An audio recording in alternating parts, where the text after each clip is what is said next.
Hello and welcome today के गुरु tutorial. कैसे हैं आप लोग? उम्मीद करता हूं आप सब अच्छे होंगे। दोस्तों, यूजीसी नेट का ऑनलाइन आवेदन स्टार्ट हो चुका है।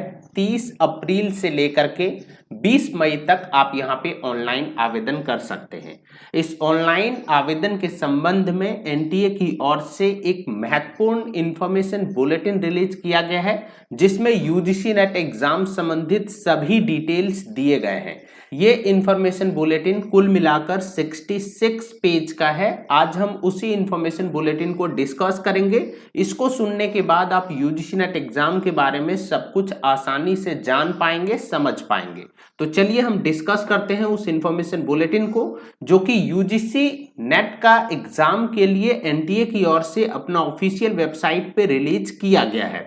दोस्तों, ये वो इंफॉर्मेशन बुलेटिन है जो कि आप इस वक्त अपना स्क्रीन पर देख पा रहे हैं। इस बार एनटीए की ओर से 66 पेज का एक इंफॉर्मेशन बुलेटिन रिलीज किया गया है, जहां पे आप यूजीसी नेट एग्जाम संबंधित सभी जानकारी को बहुत अच्छे से ले सकते हैं इसे पढ़ के। सबसे पहले सबसे ऊपर यहां पे लिखा हुआ है डेट, फी और एप्लीकेशन प्रोसीजर के बारे में। यहां पे सबसे पहले ये साफ किया गया है कि इस बार आप 30 अप्रैल से लेकर 20 मई तक एग्जाम फॉर्म भर सकते हैं। अगर बात करें फॉर्म भरने के लिए आपको क्या फी पेमेंट करना होगा, तो यहां पे ये साफ कर दिया गया है कि अनरिजर्व कैटेगरी के स्टूडेंट को 1100 रुपया फी इस बार पेमेंट करना होगा। वहीं ईडब्ल्यूएस के साथ साथ ओबीसी को 550 रुपीज पेमेंट करना होगा।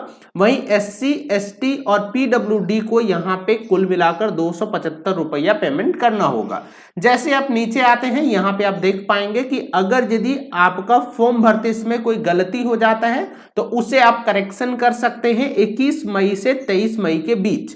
वहीं अगर यदि बात करें कि कहां पे आपका पड़ेगा एग्जामिनेशन सेंटर, इसको बेसिकली बताया जाएगा बाद में, जो कि यहां लिख दिया गया कि बाद में आपको वेबसाइट के माध्यम से बता दिया जाएगा। एडमिट कार्ड कब रिलीज किया जाएगा ये भी बाद में बताया जाएगा। एग्जाम कब से शुरू होगा ये भी बाद में बताया जाएगा। यहाँ पे ये साफ किया गया कि ड्यूरेशन ऑफ एग्जाम यानी कि कितना घंटा का ये एग्जाम होगा, तो साफ किया गया 180 मिनट यानी कि 3 घंटा का ये एग्जाम होगा। 2 पेपर होते हैं यूजीसी नेट एग्जाम में, वहां पे आपको कोई भी ब्रेक नहीं मिलेगा, यानी कि लगातार आपको 3 घंटा में 2 पेपर सॉल्व करना है। यहाँ पे ये साफ किया गया है कि 2 शिफ्ट में एग्जाम होगा। पहला शिफ्ट जो है वो 9 बजे से शुरू होगा और दूसरा शिफ्ट 3 बजे से शुरू होगा। अब आपका कौन सा शिफ्ट में एग्जाम होगा ये आपका एडमिट कार्ड में लिखकर आ जाएगा। दोस्तों, अगर आप इसी इंफॉर्मेशन बुलेटिन के नीचे आते हैं तो यहाँ पे और भी बहुत सारे डिटेल्स हैं, लेकिन आपके लिए सबसे महत्वपूर्ण डिटेल यहां पे आने के बाद आपको मिलेगा मोड ऑफ एग्जामिनेशन के संबंध में। यहां पे आप देख सकते हैं कि जो एग्जाम होने वाला है वो होगा सीबीटी मोड में, यानी कि कंप्यूटर बेस्ड टेस्ट होगा आपका यहां। इसका मतलब यह है कि ऑनलाइन एग्जाम होता है, पेपर पे यहां पे एग्जाम यूजीसी नेट का नहीं होता है। यह भी यहां पे साफ किया गया है। पैटर्न ऑफ एग्जाम क्या होगा, जहां यह बताया गया है कि 2 पेपर का एग्जाम होगा। आप सभी को पता है, एक जनरल पेपर होता है और दूसरा आपका सब्जेक्ट स्पेसिफिक पेपर होता है, जहां पे सभी के सभी क्वेश्चन ऑब्जेक्टिव टाइप के होंगे। साथ ही साथ यहां यह साफ कर दिया गया है कि कोई भी ब्रेक आपको दोनों पेपर के बीच में नहीं दिया जाएगा। आपको बता दें, पहले जब एग्जाम होता था, 2-3 बार पहले जो हुआ था एग्जाम, वहां पे पेपर 1 और पेपर 2 के बीच में आधा घंटा का एक ब्रेक दिया जाता है, जिस ब्रेक को अब खत्म कर दिया गया है। काफी दिनों पहले ही से खत्म कर दिया गया है, कुछ नया नहीं है ये। यहां पे आप देख सकते हैं पेपर 1 कुल मिलाकर 100 मार्क्स का होगा, यानी कि 50 क्वेश्चन आपसे पूछे जाएंगे, यानी कि ईच क्वेश्चन 2 मार्क्स के होंगे, इसीलिए यहाँ पे लिखा हुआ है टोटल मार्क्स 100। उसी तरीके से 100 क्वेश्चन पूछा जाएगा पेपर 2 में, जो कि आपका सब्जेक्ट स्पेसिफिक होगा। वहां पे कुल मिलाकर 200 अंक होंगे, यानी कि कुल मिलाकर 300 मार्क्स का 150 क्वेश्चन का आपको आंसर देना होगा। जहां पे ये साफ कर दिया गया है कि पेपर 1 जो है वो कंपलसरी है, ये सभी स्टूडेंट को देना अनिवार्य है, जहां पे आपसे टीचिंग एप्टीट्यूड, रिसर्च एप्टीट्यूड वगैरह वगैरह से सवाल पूछे जाएंगे। वहीं दोस्तों पेपर 2 जो है वो आपका सब्जेक्ट स्पेसिफिक होने वाला है। यहां पे ये साफ किया गया है कि 3 घंटा का आपको समय दिया जाएगा। 150 क्वेश्चन आपको 180 मिनट में सॉल्व करना है, कोई भी ब्रेक आपको नहीं मिलेगा और सभी के सभी क्वेश्चन कंपलसरी होंगे। आपको बता दें, जब सीबीएसई एग्जाम लेता था यूजीसी नेट का, तो वहां पे पेपर 1 में 60 क्वेश्चन पूछे जाते थे और उसमें से 50 सॉल्व करना होता था, तो सभी क्वेश्चन कंपलसरी नहीं होते थे। लेकिन अब एनटीए आपको 50 ही क्वेश्चन देंगे और 50 ही आपको सॉल्व करना है, यानी कि यहां पे आपको एक्स्ट्रा कोई भी क्वेश्चन नहीं मिलने वाला है। अगर बात करें सब्जेक्ट और सिलेबस आप कहां से देख सकते हैं, तो सिलेबस के लिए आपको यहाँ पे एक लिंक देखने को मिल जाएगा, इस लिंक के ऊपर जाकर के आप सिलेबस को डाउनलोड कर सकते हैं। मैं इस लिंक को इस वीडियो का डिस्क्रिप्शन बॉक्स में डाल दूंगा, जिसके ऊपर जाकर के सीधे आप पेपर 1 का और पेपर 2 का सिलेबस डाउनलोड कर सकते हैं बिल्कुल फ्री में। ये इसका ऑफिशियल वेबसाइट है। साथ ही साथ कहां से देख सकते हैं कौन कौन सा सब्जेक्ट का एग्जाम होने वाला है, तो यहां पे बताया गया अपेंडिक्स 3 में दिया गया वो सब्जेक्ट का लिस्ट, जो कि मैं आपको आगे दिखाने वाला हूं। राइट, अब हम बात कर लेते हैं मीडियम ऑफ क्वेश्चन पेपर क्या होगा यूजीसी नेट एग्जाम का। तो ये साफ कर दिया गया है, medium of question paper Hindi और इंग्लिश बोथ होगा, लेकिन एक चीज जान लीजिए, जो लैंग्वेज पेपर होगा वो उसी लैंग्वेज में होगा। जैसे संस्कृत है तो वो संस्कृत में ही होगा, जैसे हिंदी है तो वो हिंदी में ही होगा, इंग्लिश है तो वो इंग्लिश में ही होगा, गुजराती है तो गुजराती में होगा। उसके अलावे जो भी नॉर्मल पेपर्स हैं वो दोनों मीडियम में होने वाला है, हिंदी और इंग्लिश में, जिसमें भी आप कंफर्टेबल हो इजिली आप क्वेश्चन कर सकते हैं। अब बात कर लेते हैं मार्किंग स्कीम का। यहां पे आपको बता दें ईच क्वेश्चन 2 मार्क्स के होते हैं, और अगर आप सही करते हो तो 2 मार्क्स आपको मिलता है। कोई भी नेगेटिव मार्किंग यहां पे नहीं है। बहुत सारे लोग आपको कहेंगे कि नेगेटिव मार्किंग है, कोई भी नेगेटिव मार्किंग नहीं है। यहां पे देखिए ये चीज बिल्कुल क्लियर कर दिया गया है। साथ ही साथ आपको अब बता देते हैं एलिजिबिलिटी क्या है, यानी कि कौन वो व्यक्ति है जो इस फॉर्म को भर सकते हैं। तो उसके लिए यहाँ पे देखिए क्वालिफाइंग एग्जामिनेशन, यानी कि कौन सा एग्जाम आप क्वालिफाई कर लिए हो ये फॉर्म को भरने के लिए। तो यहाँ पे साफ किया गया है जनरल EWS कैंडिडेट जो हैं उनको बेसिकली 55% मार्क्स से पास किया होना चाहिए पीजी। यानी कि ये है कि पीजी में आप अगर 55% मार्क्स लाकर रखे हैं तो आप इस फॉर्म को भर सकते हैं। यहां पे एक शब्द इस्तेमाल किया गया है विदाउट राउंडिंग ऑफ। इसका मतलब ये होता है कि अगर यदि हम राउंड ऑफ करेंगे 54.6 का तो ये हो जाएगा 55%, लेकिन एनटीए नेट में आप ऐसी स्थिति में नहीं बैठ सकते। एनटीए नेट में बैठने के लिए आपको 55% चाहिए ही चाहिए होगा बिना राउंड ऑफ किए, यानी कि एनी हाउ आपको 55% चाहिए। ये नहीं कि 54.9% है तो हम 55% मान लिए जाएंगे, ऐसा यहां पे नहीं माना जाएगा। यहां पे आपको 55 मतलब 55 ही चाहिए, इसीलिए लिख दिया गया है कि राउंडिंग ऑफ किए बिना आपके पास 55% मार्क्स होना चाहिए यदि आप EWS और अनरिजर्व कैटेगरी से आते हैं तो। दोस्तों इसके अलावे वैसे स्टूडेंट भी यहाँ पे फॉर्म भर सकते हैं जो अपना मास्टर डिग्री कर रहे हैं। अब बहुत सारे स्टूडेंट का सवाल होता है कि सर मास्टर डिग्री जो फर्स्ट ईयर में है वही स्टूडेंट फॉर्म भर सकते हैं। मैं कहता हूं बिल्कुल आप भर सकते हैं। यहाँ लिखा हुआ जरूर है final year, but first year वाले भी बच्चे इस फॉर्म को भर सकते हैं। ऐसा मैं इसलिए कह रहा हूं क्योंकि जब आप पास करेंगे तो जो आपका रिजल्ट आएगा उसमें यह लिख कर आएगा कि आपको विद इन 2 ईयर अपना पीजी कंप्लीट कर लेना है। और आप सभी को पता है अभी अगर जिनके आप फर्स्ट सेम में भी हैं, यानी कि सपोज करते हैं कि अभी आप एडमिशन लिए और फर्स्ट सेमेस्टर में हैं, तो यहां से भी अगर यदि कि आपको पीजी कंप्लीट करना है तो 2 साल ही लगेंगे। और ये वाला एग्जाम होगा मान लो जून में और इसका रिजल्ट मान के चलो आएगा अगस्त वगैरह में, तो अगस्त से आपको 2 साल मिलेगा, तो वहां से तो आप कंप्लीट कर ही लोगे अपना पीजी। इसीलिए मैं कहता हूं कि फर्स्ट ईयर और सेकंड ईयर दोनों स्टूडेंट यहां पे फॉर्म भर सकते हैं। यहां पे ये साफ कर दिया गया है कि जो मास्टर कर रहे हैं वो भी बच्चे फॉर्म भर सकते हैं। दोस्तों यहां पे ये भी साफ कर दिया गया है कि कुछ कैंडिडेट को 5% का रिलैक्सेशन दिया गया है, जिसमें से ओबीसी है, SC है, ST है, PWD और थर्ड जेंडर है। इनके पास अगर 55% मार्क्स नहीं भी है तो कोई बात नहीं है, इनको 5% का रिलैक्सेशन मिलता है, यानी कि 50% भी मार्क्स है तो इस कैटेगरी वाले स्टूडेंट फॉर्म को भर सकते हैं। आपको बता दें जैसे ही आप नीचे आएंगे स्क्रॉल करते हुए यहां पे एक महत्वपूर्ण चीज आपको देखने को मिलेगा, और वो ये है कि जो आपका मेरिट बनेगा नेट और JRF का, आप सभी को पता है एक ही फॉर्म भराता है, उसी में आपका नेट का भी रहता है और JRF भी रहता है। और अगर जिसके आप अच्छा स्कोर करते हैं तो नेट विथ JRF हो जाते हैं, अदरवाइज ओनली नेट होते हैं। तो यहां पे ये साफ कर दिया गया है कि बोथ पेपर में जो आपका परफॉर्मेंस होगा उसके आधार पे ही बेसिकली आपका मेरिट बनेगा और आपको नेट या JRF क्या मिलेगा ये तय होने वाला है।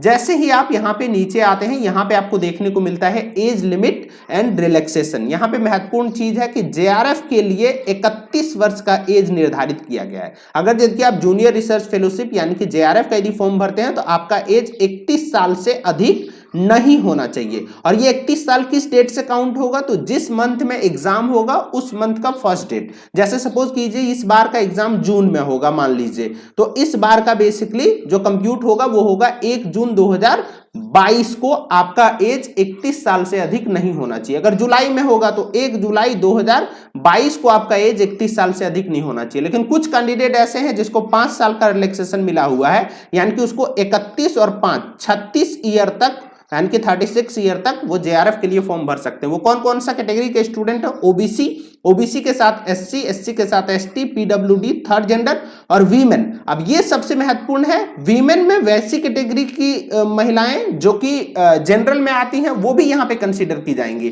तो ऐसा मत सोचिए अगर आप जनरल में आती हैं तो कोई दिक्कत नहीं है, जनरल से ऊपर आपका एक कैटेगरी आ गया है जो कि है वीमेन। पहले आप वीमेन है, उसके बाद आप जनरल, एससी, एसटी में जो भी आप बांटना है, खुद को रखना है, रख लीजिए, ठीक है।